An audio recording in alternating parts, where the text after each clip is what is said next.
When we posted our deep dive on the upcoming Tesla Model 2 a few weeks back, one detail sparked nonstop debate: the sodium-ion battery.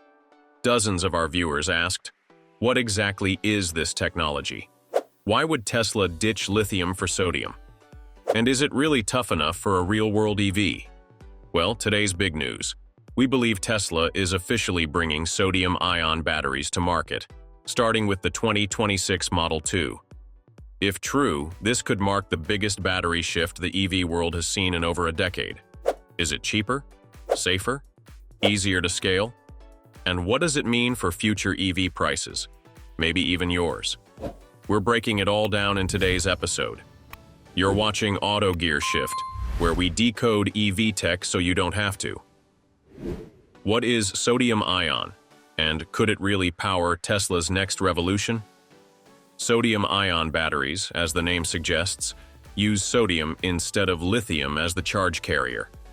It may sound like a minor chemistry tweak, but the implications are massive. Sodium is the sixth most abundant element on Earth, found in ordinary salt, and is nearly 500 times more plentiful than lithium in the Earth's crust. It's also significantly cheaper. Current raw material estimates suggest sodium costs about 30 to 50% less than lithium carbonate on the global market.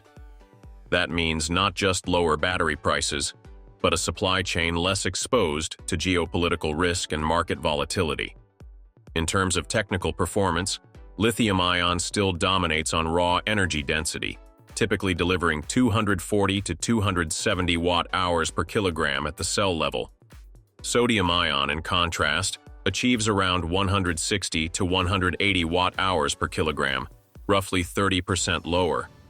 However, Tesla appears to be betting that absolute range isn't everything, especially for a budget-friendly EV like the Model 2. Most daily drivers rarely need more than 200 to 300 kilometers per charge, and for that range, sodium-ion is more than sufficient. Where sodium-ion truly shines is in safety and cold weather reliability.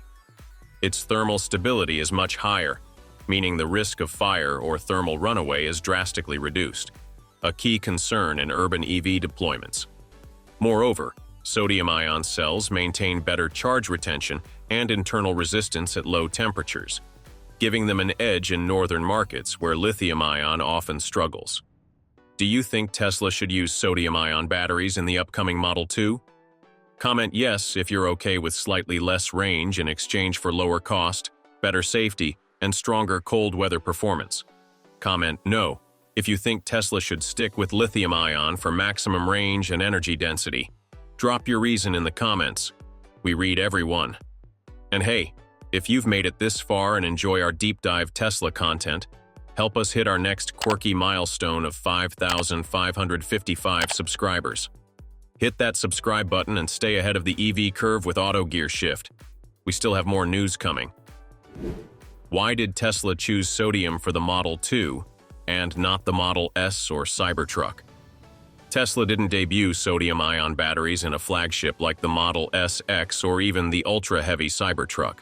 Instead, they picked the Model 2, a compact next-gen EV expected to start at just $17,777. That decision speaks volumes, and it wasn't made lightly. It's not just about chemistry. It's about economics, scale, and global supply strategy. First, the math. Today, batteries account for 30 to 40% of an EV's total cost. With lithium carbonate prices hovering between $18,000 to $22,000 per ton, and cobalt even higher, often over $30,000 per ton, lithium-ion cells are becoming a bottleneck for affordability. Sodium carbonate, by contrast, costs just $300 to $400 per ton and is far more abundant, especially outside of China. That alone can cut raw material costs per battery by 30 to 50%, depending on configuration. For a 50 kilowatt-hour battery pack, the switch from lithium to sodium can save upwards of $1,500 to $2,000, enough to drop the car's retail price by thousands. Second, Tesla knows the real-world usage profile of its entry-level buyers. Most drivers in North America and Europe average only 35 to 50 kilometers per day. The Model 2 doesn't need 500 miles of range. It needs consistency, safety, and affordability. A 50 kilowatt-hour sodium-ion pack with an energy density of about 170 watt-hours per kilogram could still provide up to 250 miles, 400 kilometers of range, more than sufficient for daily urban use and aligned with what most first-time EV buyers expect. But perhaps the most strategic factor is supply chain independence. Over 65% of global lithium refining and over 70% of cobalt mining are controlled by China and the DRC respectively. Tesla's pivot to sodium, which is globally distributed and available in massive reserves in countries like the US, India, and Australia, is a move to insulate production from geopolitical shocks. Sodium-ion also eliminates cobalt entirely, sidestepping the ethical issues tied to child labor and mining practices in the Congo. So why not put sodium-ion in the Model S or Cybertruck? Because those vehicles require maximum performance, high-voltage architecture, and ultra-high range, things sodium-ion isn't optimized for yet. But for the Model 2, designed to be light, efficient, and produced in the millions, sodium-ion isn't a fallback option. It's the key to making an EV for the masses at scale without compromise. How does real-world performance still feel like a Tesla? Let's get one thing straight. Just because the 2026 Model 2 uses a sodium-ion battery doesn't mean Tesla is cutting corners on performance.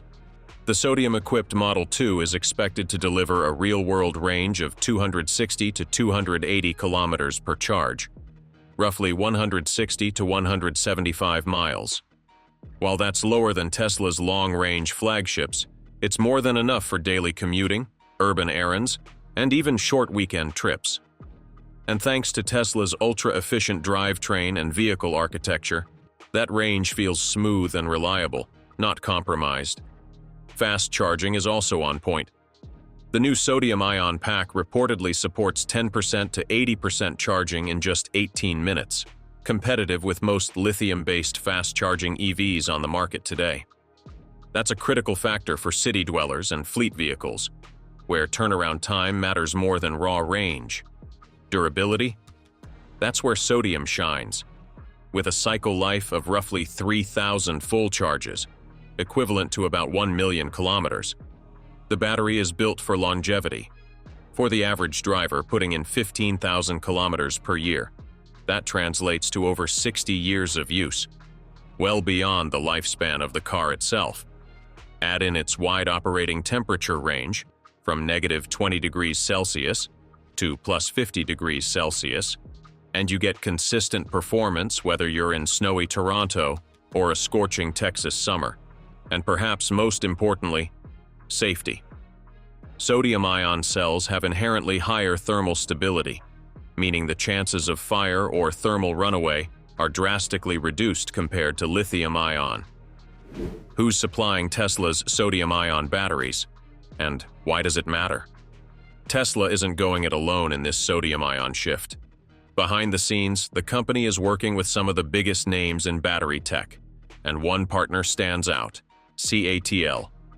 The Chinese battery giant, Contemporary Amperex Technology Limited, unveiled its first-generation sodium-ion cells in late 2023, boasting not only solid performance but also compatibility with lithium-based systems. According to sources close to the supply chain, Tesla's Gigafactory in Shanghai will be the first site to assemble the sodium-ion variant of the Model 2. This makes logistical and strategic sense.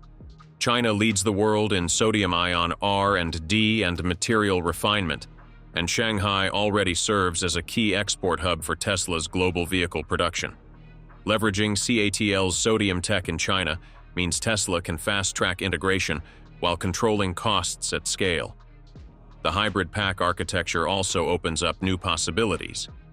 Instead of going fully sodium or fully lithium, Tesla may opt for a blended battery pack, using sodium cells for base capacity and lithium cells for peak output and fast charging.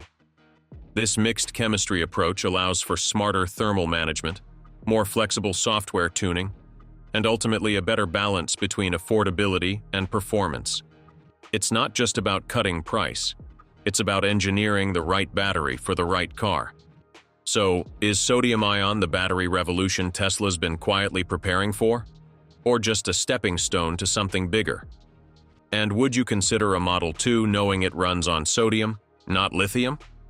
We want to hear your take. Would you buy one? Is the trade-off worth it for the price? Drop your thoughts in the comments.